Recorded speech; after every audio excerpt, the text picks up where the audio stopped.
کر رہے ہیں کہ سیدنا عیسیٰ علیہ السلام آئیں گے، وہ آئیں گے، وہ چیز جی آئیں گے، وہ اگلی بات ہے. ابھی کویسچنز ہیں میرے. اس وقت ابھی تک ہم پہنچے ہیں صرف 2 لوگوں کے. جی، 2. یہودی انتظار کر رہے ہیں کہ ہیکل سلیمانی قائم ہوگا، عیسائی کر رہے ہیں کہ آن دیو، ہاں جی، سے ہم اس کو گرائیں گے. اچھا اب ہمارا انتظار اور ہے. ہمارا انتظار، اب میں اسی کی جانب آ رہا تھا. اب پوائنٹ یہ ہے کہ جی ان کی طرف سے تیاری ہو گئی ہے، انہوں نے اپنا ایک پلان لے ڈاؤن کر دیا ہوا ہے. ہم سنتے ہیں حدیث میں ہمیں پتہ چلتا ہے کہ ہماری تیاری بھی ہونی ہے، ہم نے بھی کرنی ہے، لیکن ہم ابھی تک کنفیوژن کا شکار ہیں کہ ہماری تیاری کیا ہوگی اور ہمیں لیڈ کون کرے گا. اچھا، جو مسلمان ہیں وہ زیادہ تر یہ کانسیپٹ رکھتے ہیں کہ جو امام مہدی آئیں گے. نمبر 1 یہ امام مہدی کا کانسیپٹ کیا ہے؟ ٹھیک ہے. دوسری بات جو بھی آپ نے ذکر کیا اور یہ ہر جگہ پہ یہی سب یہ مانتے ہیں کہ حضرت عیسیٰ آئیں گے تو مسلمان ان کی ایک قسم کی بیعت کریں گے، پھر وہ ان کے ایک پیغمبر ہوں گے اور وہ ان کو لیڈ کر رہے ہوں گے، مسلمان ان کے پیچھے چل رہے ہوں گے.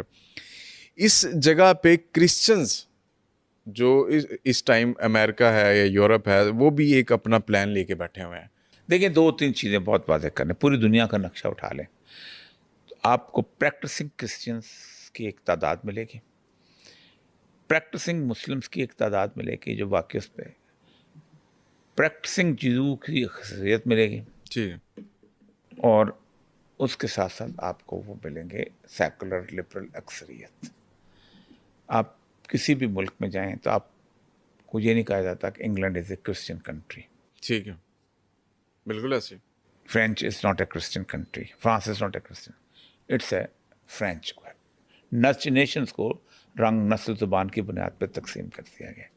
اور یہ جیوز کی بہت بڑی پہلی سازش تھی فرسٹ ورلڈ وار کے بعد کہ نیشن سٹیٹس کا ایک کانسیپٹ دیا جائے تاکہ مذہب کی بنیاد پہ اکٹھے نہیں ہو جائیں. اس کا سب سے بڑا شکار ہوئے تھے آرتھوڈاکس کرسچنس.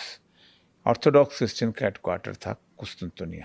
اچھا، یہاں پر تھے، اور یہاں پر جب ترکوں نے فتح کیا سلطان محمد فاتح نے تو وہ نکل کے جا کے وہ یوگوسلاویا چلے گئے. اس وقت روس میں ہیں، روس میں کرسچینٹی بڑی اسٹرانگ سے پل رہی ہے. اللہ نے کہ رسول صلی اللہ علیہ وسلم نے جب بھی کبھی ان کے ساتھ ہماری لڑائی کی بات کیا تو اہل روم کا لفظ استعمال کیا. اچھا، عیسائیوں کا لفظ استعمال، یہودیوں کے بارے میں ہمیشہ یہودیوں کا لفظ استعمال ہوا کہ یہودی انٹیکٹ رہے ہیں مذہب کے ساتھ ہمیشہ. کرسچن جو ہیں یہ بہت کم ہیں، ایک اقتدار میں آ جاتے ہیں تھرو ٹرمپ آگے کچھ آگے، لیکن نہیں. ایون ہٹلر نے جب ان کو مارنا شروع کیا تو جرمن قوم کے طور پہ مارا تھا. ہٹلر نے یہ نہیں کہا تھا کہ میں نے عیسائیوں پوپ سے پرمیشن لے لی ہے کہ یہودی قتل کرنے. تو اس وقت کی جو صورتحال ہے وہ یہ ہے کہ بنیادی طور پر مقابلہ مسلمانوں کا اور یہودیوں کا ہی ہے.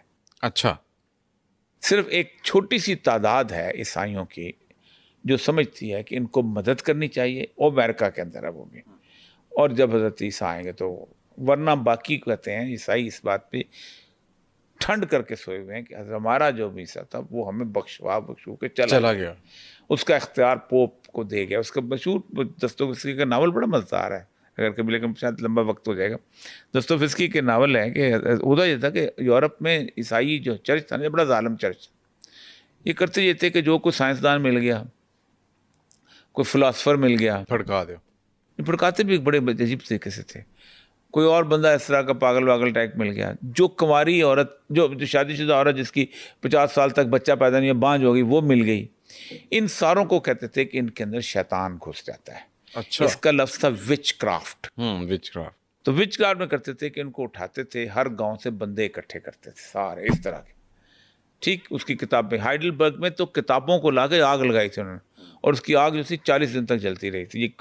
یہ جو ممنوع کتابیں ہوتے ہیں، جیسے ہمارا میں ممنوع کتابیں ہوتی ہیں. ہاں جی. تو یہ وچ کرافٹ میں کرتے، یہ لے کے نا وہ کرتے تھے. اور ایک دن چرچ کا جو بڑا پادری ہوتا تھا وہ آگ جلواتا تھا شہر میں، اور اس کے اندر ان کو پھینکا جاتا تھا تاکہ شیطان کی روح نکالی جائے ان کے اندر سے، معاشرے میں سے. تو دستوفسکی کا ناول ہے، وہ کہتا ہے کہ حضرت عیسیٰ کو اوپر پتہ چلا کہ میری عیسائیوں کے ساتھ بڑا ظلم ہو رہا ہے، تو انہوں نے کہا کہ چلو میں جا کے خود جاتا ہوں. تو نیچے آنے کا فیصلہ کر لیا. تو اسپین کے کسی شہر کا ذکر آتا ہے، اس میں نام لیا مجھے نہیں یاد، ملان ہے میرا خیال، ایک تو ملان اٹلی کا نا، ایک وہ اسپین کا. تو اس میں وہ اترتے ہیں. تو اس دن نا وہ پورا شہر جو ہے وہ تماشا دیکھنے گیا ہوتا ہے، وہ اس سے ان کو 100-150 بندوں کو جلانا ہوتا ہے۔ حضرت عیسیٰ کو جو چند بندے ملتے ہیں ان میں سے نبینا ملتا ہے، وہ اس کی آنکھ پہ ہاتھ پھیرتے ہیں، وہ دیکھنا شروع ہوتا ہے۔ اچھا، کوڑی ملتا ہے، وہ کوڑی ٹھیک ہو جاتا ہے، تو لوگ پیچھے لگ جاتے ہیں، جیسے ہمارے نا کمال ہو گیا، پیر صاحب نے کمال کر دیا۔ تو وہ وائنڈ اپ کر کے نا اپنا وہ آ رہا ہوتا ہے پادری سارا کو جلا جلو کے، تو وہ لوگوں کو کہتے ہیں ہر چیز سے یہ کہ لوگ ان کے جو اکٹھے ہونے، وہ سمجھ جاتا ہے کہ یہ حضرت عیسیٰ ہے، تو ان کو سائڈ پہ لے جاتے ہیں، کہتے دیکھو بات سنو، مجھے پتہ ہے تم عیسیٰ میں نے پہچان لیا، لیکن تم اپنا اختیار جو ہے 600 سال پہلے پوپ کو دیکھ کے اوپر چلے گئے ہو، اگر تم نے پھر جہاں دوبارہ اس طرح کا کوئی دعویٰ کیا تو میں کھڑے ہو کے اعلان کروں گا کہ تم میں وچ کرافٹ آ گیا ہے، ابھی آگ جل رہی ہے، سیدھا ادھر پھینک دو گے، ادھر پتلی گلی سے نکل جاؤ واپس، اور وہ ناول میں رہتی سے واپس چلے جاؤ۔ اچھا، ہاں، مطلب اتنی وچ کرافٹ ہے، یہ سارے کا سارا ریولوشن آیا نا چرچ کے خلاف آیا نا اسی وجہ سے۔ تو میں صرف یہ کہہ رہا تھا کہ عیسائیوں کے اندر بھی صرف ایک طبقہ ہے کہ جو اس کو یقین رکھتا ہے۔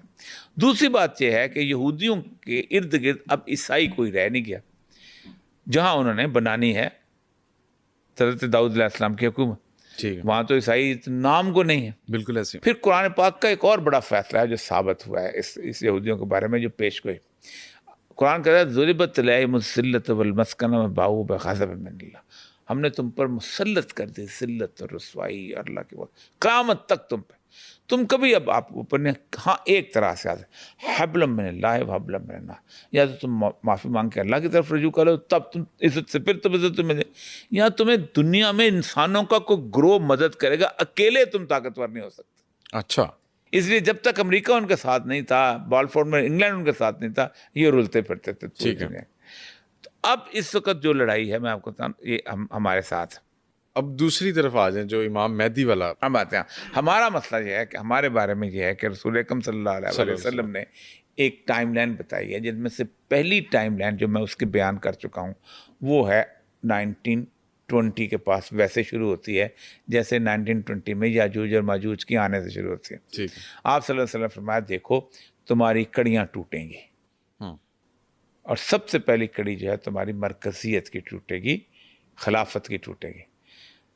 پھر میں نے کہا 1920 میں نیشن اسٹیٹ شروع کی، جی بالکل، جو پوری کی پوری خلافت عثمانیہ ہے وہ 17 یا 18 ملکوں میں تقسیم کر دی گئی، بالکل، اور جتنا زیادہ تیل کی دولت تھی اتنا چھوٹا ملک بنایا گیا، بحرین بنا دیا، کویت بنا دیا، فلاں بنا دیا، یہ بنا دیا، ٹھیک۔ اسی دوران وہ آپ کو پتہ ہے کہ یروشلم کا جو علاقہ ہے وہ برٹش نے اپنے پاس لے لیا، اور برٹش نے اس کو پروٹیکٹیڈ بنایا سب کچھ۔ پھر آپ نے فرمایا کہ یہ یوں اس کے بعد تمہارے اندر تبدیلیاں آنا شروع ہوں گی، جن میں جو مشہور حدیث ہے حضرت جبریل، جس حدیث جبریل کہتے ہیں کہ رسول اکرم صلی اللہ علیہ وآلہ وسلم کی پاس جب آخری دفعہ صحت ہوئی ہے تو ایک بڑے زبردست قسم کے کپڑوں میں ایک شخص، شاندار خوبصورت انسان آپ کے پاس آ کے بیٹھ گیا، انہوں نے آپ سے کچھ سوال کرنا شروع کر دیے۔